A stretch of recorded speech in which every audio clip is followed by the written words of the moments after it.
After K G F and Kantara the biggest downfall in K F I. 2-3 ವರ್ಷದಲ್ಲಿ ಎಷ್ಟು downfall ಆಗಿದೆ K F I ಅಂತಂದರೆ, ಒಳ್ಳೆ cinema ಬಂದರೂ ಕೂಡ ಆಡಿಯನ್ಸ್ ರೆಸ್ಪಾನ್ಸ್ ಮಾಡ್ತಾ ಇಲ್ಲ. ಯಾಕೆ? ಸೊ ಒಂದು ಸಂಪೂರ್ಣ ರೀಸನ್ಸ್ ಬಗ್ಗೆ ಇವತ್ತಿನ ವಿಡಿಯೋ. ಸೊ ವಿಡಿಯೋ ತುಂಬ ಇಂಟ್ರೆಸ್ಟಿಂಗ್ ಆಗಿರುತ್ತೆ. ವಿಡಿಯೋ ಕೊನೆವರೆಗೂ ನೋಡಿ, ಇಷ್ಟ ಆದರೆ ಮಾತ್ರ ಸಬ್ಸ್ಕ್ರೈಬ್ ಮಾಡಿಕೊಂಡು ಸಪೋರ್ಟ್ ಮಾಡಿ. ಹೌದು, ಹೋದ ವರ್ಷ 800 ಕೋಟಿ ಕಾಂತಾರ ಮಾಡ್ತು ಕರೆ, ಬಟ್ ಎಷ್ಟೋ ಸಿನಿಮಾಗಳು ಬಂದಿದ್ವು. 126 ಅಥವಾ ಅದ್ರ ಪ್ಲಸ್ ಮೇಲೆ ಸಿನಿಮಾ ಬಂದಿದ್ವು ನನಗೆ ಗೊತ್ತಿದ್ರೋ ಮಟ್ಟಿಗೆ. ಗೊತ್ತಿಲ್ಲದೆ ಇರೋದು ಎಷ್ಟಿದೆಯೋ ನನಗಂತೂ ಗೊತ್ತಿಲ್ಲ. ಬಟ್ ಅದರಲ್ಲಿ ನೀವು ಹಿಟ್ ಬ್ಲಾಕ್ ಬಸ್ಟರ್ ಅಂತ ಪಾಯಿಂಟ್ ಮಾಡಿದ್ರು ಕೂಡ 15 ಸಿನಿಮಾ ನಿಮಗೆ ಸಿಗಲ್ಲ. ಬ್ಲಾಕ್ ಬಸ್ಟರಲ್ಲಿ ಹಿಟ್ ಅನ್ನೋ ಪದಕ್ಕೂ ಕೂಡ 15 ಸಿನಿಮಾಗಳು ಸೇರಲ್ಲ. ಕೆಲವೊಂದು ಸಿನಿಮಾ ಚೆನ್ನಾಗಿದ್ದರೂ ಕೂಡ ಓಡಿಲ್ಲ, ಕೆಲವೊಂದಕ್ಕೆ ಚೆನ್ನಾಗಿದೆ ಅಂತಲೂ ಕೂಡ ಗೊತ್ತಿಲ್ಲ ಅನ್ನೋ ರೇಂಜಿಗೆ ಸಿನಿಮಾಗಳು ಬಂದಿವೆ. ಸೊ ಅದ್ರ ಬಗ್ಗೆ ಇವತ್ತಿನ ಡಿಸ್ಕಷನ್ಸ್ ಯಾಕೆ ಅನ್ನೋದನ್ನು ಮಾಡೋಣ. ಸೊ ವಿಡಿಯೋ ಕೊನೆವರೆಗೂ ನೋಡಿ, ಇದು 2ನೇ ಸಲ ಹೇಳ್ತಾ ಇರೋದು. ಸೊ ಮೊದಲನೇ ರೀಸನ್ ನನ್ನ ಪ್ರಕಾರ ಬಂದು ಫಿಲ್ಮ್ ಮೇಕರ್ಸ್. ಇಲ್ಲಿ ಎಲ್ಲರೂ ಕೂಡ ಒಂದು ಪ್ಯಾನ್ ಇಂಡಿಯಾ ಅನ್ನೋ ಒಂದು ಭೂತ ಹಿಡ್ಕೊಂಡಿದೆ. ನಾವು ಒಂದು ಲಾರ್ಜ್ ಸ್ಕೇಲಲ್ಲಿ ಒಂದು ಸಿನಿಮಾ ಮಾಡಬೇಕು, ಅದನ್ನು ಎಲ್ಲ ಭಾಷೆಯಲ್ಲಿ ಡಬ್ ಮಾಡಬೇಕು ಅನ್ನೋ ರೀಸನಿಂದ ಸಿನಿಮಾಗಳು ಕೂಡ ಲೇಟ್ ಆಗ್ತಾ ಇದ್ದಾವೆ. ಲೇಟಾಗಿ ಬಂದ ಸಿನಿಮಾಗಳು ಕೂಡ ಹೊತ್ತಬಾಸಾಗಿರುತ್ತೆ. ಆ್ಯಂಡ್ ಕೆಲವೊಂದು ಸಿನಿಮಾಗಳು ಯಾವ ಲೆವೆಲಿಗೆ ಪ್ರಮೋಷನ್ ಮಾಡ್ತಾರೆ ಅಂದರೆ, ಸಿನಿಮಾ ಏನೋ ಆ ರೇಂಜಿಗೆ ಇರಬೇಕು ಅನ್ನೋ ಎಕ್ಸ್ಪೆಕ್ಟೇಷನ್ನ ಕ್ರಿಯೇಟ್ ಮಾಡ್ತಾರೆ. ಬಟ್ ಸಿನಿಮಾ ಅದ್ರ 1% ಕೂಡ ಇರಲ್ಲ. ಆ್ಯಂಡ್ ನಥಿಂಗ್, ಮತ್ತೊಮ್ಮೆ ಫಿಲ್ಮ್ ಮೇಕರ್ಸೇ ಕಾರಣ ಆಗ್ತಾರೆ. ಬಿಕಾಸ್ ಒಳ್ಳೆ ಸಿನಿಮಾ ಕೊಟ್ಟರೆ ಒಳ್ಳೆ ಸಿನಿಮಾಗೆ ಆಡಿಯನ್ಸ್ ಬರ್ತಾರೆ ಅನ್ನೋದು ನಿಜಾನೇ. ಬಟ್ ಅದನ್ನು ಕೊಡ್ತಾ ಇಲ್ಲ. ಇತ್ತೀಚೆಗೆ ಬರೋವಂಥ ಹೊಸಬ್ರಾಯಿತು ಕೂಡ ಆ್ಯಂಡ್ ಹಲಬ್ರಾಯಿತು ಕೂಡ. ಅಗೇನ್ ಬೇಡ ಅಂದ್ಕೊಳ್ತೀನಿ ಎಕ್ಸಾಂಪಲ್ಸು.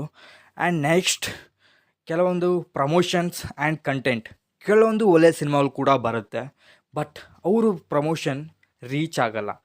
ನಾನು ಯಾವುದು ಈಗ ಮೊನ್ನೆ ಸೆಕೆಂಡ್ ಕೇಸ್ ಆಫ್ ಸೀತಾರಾಮ ಸಖತ್ ಎಕ್ಸಾಂಪಲ್ ಇಟ್ಕೊಂಡು ಹೇಳ್ತೀನಿ. ಆ ಸಿನಿಮಾ ನಂಗೆ ಸಖತ್ ಇಷ್ಟ ಆಯಿತು, ಈವನ್ ರಕ್ಕಸಪುರದವ್ರು ಕೂಡ. ಬಟ್ ಇಲ್ಲಿ ನಮ್ಮ ಫ್ರೆಂಡ್ ಸರ್ಕಲಲ್ಲಿ ಕೇಳಿದ್ರೆ ಆ ಸಿನಿಮಾ ಬಂದಿದೆ ಅಂತಲೇ ಗೊತ್ತಿಲ್ಲ. ಅಂದರೆ ಕೆಲವರು ಈ ಕಡೆ ನಮ್ಮ ಕಡೆ ಉತ್ತರ ಕರ್ನಾಟಕ ಭಾಗದ ಕಡೆ ಆಯಿತು, ಆ್ಯಂಡ್ ಕೆಲವೊಂದು ಕಡೆ ಸಿನಿಮಾ ರೀಚ್ ಇಲ್ಲ.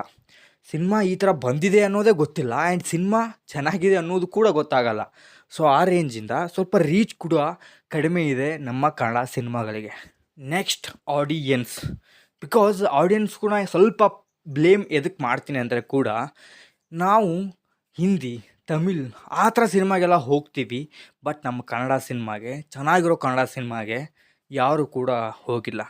Even second case of Sitaram ಸಿನಿಮಾದ ಎಕ್ಸಾಂಪಲ್ ಹಿಡ್ಕೊಂಡೆ ಹೇಳ್ತೀನಿ. ಸಿನಿಮಾ ಚೆನ್ನಾಗಿದೆ, ರೆಸ್ಪಾನ್ಸ್ ಕೂಡ ಚೆನ್ನಾಗಿ ಬಂದಿದೆ. ಬಟ್ ನಮ್ಮ ಕರ್ನಾಟಕದಲ್ಲಿರೋ ಕಲೆಕ್ಷನ್ಸ್ಗಿಂತ ತಮಿಳ್ನಾಡಲ್ಲಿರೋ ಕಲೆಕ್ಷನ್ಸೇ ಜಾಸ್ತಿ ಆಗಿದೆ. ತಮಿಳ್ನಾಡಲ್ಲಿ ಕನ್ನಡ ಸಿನಿಮಾ ಕಲೆಕ್ಷನ್ ಜಾಸ್ತಿ ಮಾಡಿದೆ, ಬಟ್ ಕರ್ನಾಟಕದಲ್ಲಿ ಕನ್ನಡ ಸಿನಿಮಾ ಕಲೆಕ್ಷನ್ ಜಾಸ್ತಿ ಮಾಡಿಲ್ಲ. ಇಂಥ ಒಂದು ಬ್ಯಾಡ್ ಮಾರ್ಕ್ ಸೆಟ್ ಆಗಿದೆ ಅಂತ ಅಂದ್ಕೊಳ್ತೀನಿ ನಾನು.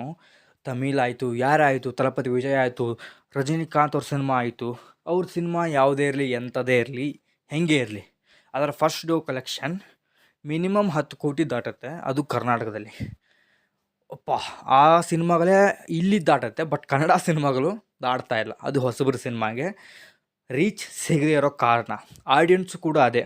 ಆಡಿಯನ್ಸ್ ಮೈಂಡ್ಸ್ ಯಾವ ಥರ ಸೆಟ್ ಆಗಿದೆ ಅಂದರೆ, ಈಗ ಒಳ್ಳೆ ಸಿನಿಮಾ ಬಂದಿದ್ದು ಕೂಡ ನಂಬಕ್ಕಾಗ್ತಾಯಿಲ್ಲ. ಅಂದರೆ ಎಲ್ಲರೂ ಕೂಡ ಈಗ ಕೆಲವೊಂದು ಪ್ರಮೋಷನ್ಸ್ ನೋಡ್ತಾ ಇದ್ದೀರಾ, ಅವರು ಯಾರಂದರೆ ಸೆಲೆಬ್ರಿಟಿ ಪ್ರೀಮಿಯರ್ ಮಾಡೋದು, ಅವ್ರ ಕಡೆಯಿಂದ ಸಿನಿಮಾ ಚೆನ್ನಾಗಿದೆ ಹಂಗಿದೆ ಅಂತ ಹೇಳಿಸೋದು. ಅದರಿಂದ ಈಗ ಒಂದು ಕತೆ ಇದೆಯಲ್ಲ, ತೋಲ ಬಂತು ಅಂತ, ಅದೇ ಥರ ಇಲ್ಲೂ ಕೂಡ ಆಗಿದೆ. ಮೊದಲೇ ಸಿನಿಮಾ ಚೆನ್ನಾಗಿದೆ ಅಂತ ಅಂತಾರೆ, ಅದು ಬಂದು ನೋಡಿದ್ರೆ ಚೆನ್ನಾಗಿರಲ್ಲ. 2ನೇದು ಕೂಡ ಹಾಗೆ, 3ನೇದು ಕೂಡ ಹಾಗೆ, 4ನೇದು ಚೆನ್ನಾಗಿರುತ್ತೆ. ಬಟ್ ಆಡಿಯನ್ಸ್ ನಂಬಿಕೆನ ಕಳ್ಕೊಂಡು ಬಿಟ್ಟಿದ್ದಾರೆ ಫಿಲ್ಮ್ ಮೇಕರ್ಸ್ ಮೇಲೆ ಅಂತ ಅನ್ಕೋಬೋದು. ಕ್ರಿಟಿಸೈಸನ್ನ ಒಪ್ಕೋದಿಲ್ಲ ಕೆಲವೊಂದು ಫಿಲ್ಮ್ ಮೇಕರ್ಸ್ ಮಾಡಿರೋ ತಪ್ಪನ್ನು. ನಾವು ಮುಂದೆ ಮಾಡಲ್ಲ ಅನ್ನೋ ಪ್ರಜ್ಞೆ ಅವ್ರಿಗೆ ಬರೋದೇ ಬೇಡ, ಅದು ಬೇಡ. ಬಟ್ ಒಪ್ಕೋದೇ ಇಲ್ಲ. ಅದು ಎಲ್ಲರ ಮೇಲೆ ಬ್ಲೇಮ್ ಮಾಡ್ತಾರೆ, ರಿವ್ಯೂವರ್ಸ್ ಮೇಲೆ ಬ್ಲೇಮ್ ಮಾಡ್ತಾರೆ, ಆಡಿಯನ್ಸ್ ಮೇಲೆ ಬ್ಲೇಮ್ ಮಾಡ್ತಾರೆ. ಓಕೆ, ಚೆನ್ನಾಗಿರೋ ಕೆಲವೊಂದು ಸಿನಿಮಾ ಮೇಲೆ ಆಡಿಯನ್ಸ್ ರೆಸ್ಪಾನ್ಸ್ ಸಿಕ್ಕಿಲ್ಲ, ಓಕೆ, ಅದು ಓಕೆ. ಬಟ್ ಕೆಲವೊಂದಷ್ಟು ಫಿಲ್ಮ್ ಮೇಕರ್ಸ್ ಮಾಡಿರೋದು ಕಚಡ ಫಿಲ್ಮ್ ಆದರೂ ಕೂಡ ನಾವೊಂದು ಹೈ ಲೆವೆಲ್ ಸಿನಿಮಾ ಮಾಡಿದ್ವಿ ಅನ್ನೋದು ಮೇಲೆ ಬಿಲ್ಡಪ್. ನನಗೆ ಅರ್ಥನೇ ಆಗಲ್ಲ. ಆ ಡೇಸು 100 ಡೇಸ್ ಸೆಲೆಬ್ರೇಷನ್ಸು, ಇದು ಸೆಲೆಬ್ರೇಷನ್ಸು 100 ಕೋಟಿ ಆಗಿದೆ, ಅಷ್ಟಾಗಿದೆ, ಹಾಗೇ ಇರಲ್ಲ ಅಂದರೂ ಕೂಡ ಮಾಡ್ತಾ ಇರ್ತಾರೆ. ಆ್ಯಂಡ್ ಇಲ್ಲಿ ಡೈರೆಕ್ಟರ್ಸ್ ತುಂಬ ಕಡಿಮೆ ಇದ್ದಾರೆ ಅಂತಂದರೆ ಒಪ್ಕೋಬೇಕಾಗಿದ್ದೆ. ಬಿಕಾಸ್ ಎಷ್ಟು ಒಳ್ಳೆ ಡೈರೆಕ್ಟರ್ಸ್ ಅಂತ ನೀವು ಪಾಯಿಂಟ್ ಔಟ್ ಮಾಡಿದ್ರು ಕೂಡ ಒಂದು 10 ಜನ ಸಿಗ್ಬೋದೇನೋ ನಂಬಿಕೆ ಇಟ್ಕೊಂಡವರು. ಇನ್ನು ಉಳ್ಕಿದ ದಿನ ಒಂದೊಂದು ಸಿನಿಮಾ ಮಾಡ್ತಾರೆ, ಒಂದೊಂದು ಸಿನಿಮಾ ಹಂಗಿರುತ್ತೆ ಹಿಂಗಿರುತ್ತೆ ಅನ್ನೋರೇ ತುಂಬ ಜನ ಇದ್ದಾರೆ. ಸೊ ಅದರಿಂದ ಕೂಡ KF5ಗೆ ಡೌನ್ಫಾಲ್ ಆಗೋಕ್ಕೆ ತುಂಬ ರೀಸನ್ ಅಂತ ಅನ್ನಿಸ್ಬೋದು. ಆ್ಯಂಡ್ ಹೊಸಬ್ರು ಸಿನಿಮಾಸ್ ಅಂತೀವಿ ಅಂದರೆ ಈಗ ಹೊಸ ಹೀರೋಸು ಅವ್ರದ್ದೊಂದು ಕ್ರಿಯೇಟ್ ಮಾಡಬೇಕು. ಯಾವ ಥರ ಎಕ್ಸಾಂಪಲ್ ಅಂದರೆ ಯಾರು ಪ್ರದೀಪ್ ರಂಗನಾಥನ್ ಅವರು ತಮಿಳಲ್ಲಿ ಯಾವ ಲೆವೆಲಿಗೆ ಈಗೊಂದು ಟ್ರೆಂಡ್ ಸೆಟ್ ಮಾಡಿದ್ದಾರೆ ಅಂದರೆ ಅವರ 3 ಸಿನಿಮಾ ಬ್ಯಾಕ್ ಟು ಬ್ಯಾಕ್ 100 ಕೋಟಿ ದಾಟಿದೆ. ಈವನ್ ಡ್ಯೂಡ್, ನನಗೇನು ಆ ಸಿನಿಮಾ ಅಷ್ಟೇನು ವರ್ಕ್ ಆಗಲಿಲ್ಲ, ಬಟ್ ಅಂದರೂ ಕೂಡ ಆ ಸಿನಿಮಾ 100 ಕೋಟಿ ಆಗಿದೆ. ಇತ್ತೀಚೆಗೆ ಆ ಥರ ಒಂದು ಟ್ರೆಂಡ್ಗೆ ಸಿನಿಮಾ ಅವ್ರು ಕೊಡ್ತಾ ಇದ್ದಾರೆ. ನಮ್ಮಲ್ಲಿ ಕೂಡ ಆ ಥರದವರು ಇದ್ದಾರೆ, ಬಟ್ ಅವರಿಂದ ಆ ಥರ ಸಿನಿಮಾ ಬರ್ತಾ ಇಲ್ಲ. ಎಕ್ಸಾಂಪಲ್ ನವೀನ್ ಶಂಕರ್ ಆಗಿರ್ಬೋದು, ಆಮೇಲೆ ತುಂಬ ಜನ ಇದ್ದಾರೆ, ವಿಹಾನ್, ಆಮೇಲೆ ಯುವ ಅವರು ಕೂಡ ನಾನು ಲಿಸ್ಟಲ್ಲಿ ಸೇರಿಸ್ತೀನಿ. ಯಾಕಂದರೆ ಯುವ ಸಿನಿಮಾ ಬಿಟ್ಟರೆ ಈ ಎಕ್ಕ ಸಿನಿಮಾ ಸ್ವಲ್ಪ ಅವರಿಗೆ ಫಾರ್ಮ್ ತಂದು ಕೊಟ್ಟಿದೆ, ಅದನ್ನು ಕಂಟಿನ್ಯೂ ಮಾಡಬೇಕಷ್ಟೆ.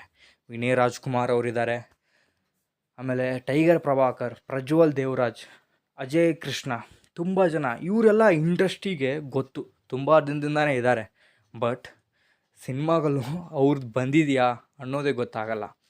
ಈವನ್ ವಿಜಯ್ ರಾಘವೇಂದ್ರ ಅವರು ಕೂಡ ತುಂಬ ಸಿನಿಮಾ ಬರುತ್ತೆ ವರ್ಷಕ್ಕೆ ಅವ್ರದ್ದು, ಬಟ್ ಅವ್ರದ್ದು ಕೂಡ ಒಂದು 2-3 ಸಿನಿಮಾ ಚೆನ್ನಾಗಿರುತ್ತೆ, ಒಂದು 2-3 ಸಿನಿಮಾ ಚೆನ್ನಾಗಿರಲ್ಲ. ಬಟ್ ಅವ್ರು ಚೆನ್ನಾಗಿರೋ ಒಂದು ಸಿನಿಮಾ ಮಾಡ್ತಾರೆ ಅನ್ನೋದು ನಂಬಿಕೆ ನನಗೆ ಪ್ರತಿ ಸಲವೂ ಇರುತ್ತೆ. ಸೊ ಅದಕ್ಕೇ ಹೋಗೋದು. So second case of Sitarama cinema ಮಾತ್ರ ಸಖತ್ ವರ್ಕ್ ಆಯ್ತು ನನಗೆ. ಇವಾಗಲೂ ಕೂಡ ಹೇಳ್ತೀನಿ, ಯಾರಾದರೂ ನೋಡಿದರೆ ಹೋಗಿ ನೋಡಿ. ಸ್ವಲ್ಪ ಆದರೂ KF5 ಡೌನ್ಫಾಲ್ ಇದರಿಂದ ತಪ್ಪಬೇಕು ಅಂದರೆ ಆಡಿಯನ್ಸ್ ಥಿಯೇಟ್ರ್ ಕಡೆ ಬರಬೇಕು. ಮೊದಲು ಯಾವ ಥರ ಅಂದರೆ ಒಂದು ಚೆನ್ನಾಗಿರೋ ಸಿನಿಮಾ ಬಂತು ಅಂದರೆ ಸಾಕು, ಇಡೀ ಊರೇ ಹೋಗಿ ಥಿಯೇಟ್ರ್ ಮುಂದೆ ನಿಲ್ತಾಯಿತ್ತು. ಬಟ್ ಈಗ ತುಂಬ ಕಡಿಮೆ. ನಮ್ಮ ಧಾರವಾಡದಲ್ಲಂತೂ ಕೂಡ 2-3 ಥಿಯೇಟ್ರ್ ಅಂತೂ ಮುಚ್ಚಿದೆ. ಪದ್ಮ ಮುಚ್ಚಿದೆ, ಶ್ರೀನಿವಾಸ್ ಮುಚ್ಚಿದೆ, ವಿಜಯ ಅಂತೂ ಹಾಗೆ ನಡೀತಾ ಇರುತ್ತೆ. ಯಾಕೆ ನಡೀತಾ ಇರೋದಂತೂ ಗೊತ್ತಿಲ್ಲ. ಥಿಯೇಟ್ರಲ್ಲೂ ಇರೋಲ್ಲ, ಸಂಗಮ್ ಒಂದೇ ಚೆನ್ನಾಗಿರೋದು. ಸೊ ಯಾವ ಲೆವೆಲ್ಗೆ ಡೌನ್ಫಾಲ್ ಆಗಿದೆ ಅಂದರೆ ಥಿಯೇಟ್ರ್ಗಳು ಕೂಡ ಮುಚ್ತಾ ಇದೆ ಸಾಕಷ್ಟು. ಸೊ ಇದಕ್ಕೆ ಕಾರಣ ಎಲ್ಲರೂ, ಫಿಲ್ಮ್ ಮೇಕರ್ಸು, ಆಡಿಯನ್ಸು, ಈವನ್ ಎಲ್ಲರೂ ಕೂಡ ಥಿಯೇಟರ್ ಓನರ್ಸು. ಕೆಲವೊಂದು ಒಳ್ಳೆ ಸಿನಿಮಾಗಳು ಕೂಡ ಥಿಯೇಟ್ರ್ ಕೊಡಲ್ಲ. ಸೊ ಅದರಿಂದ ನಮಗೆ ನೋಡೋಕ್ಕೆ ಆಗಲ್ಲ ಬೇಗ. ಸೊ ಇನ್ನೊಂದು ಕೂಡ OTT ಇದೇ ಮೇನ್ ರೀಸನ್. ಇದ್ರ ಬಗ್ಗೆ ಇನ್ನೊಂದು ಸಪ್ರೇಟ್ ವಿಡಿಯೋ ಮಾಡ್ತೀನಿ. ಸೊ ಮತ್ತೆ ಸಿಗುವ. Signing off Karthik.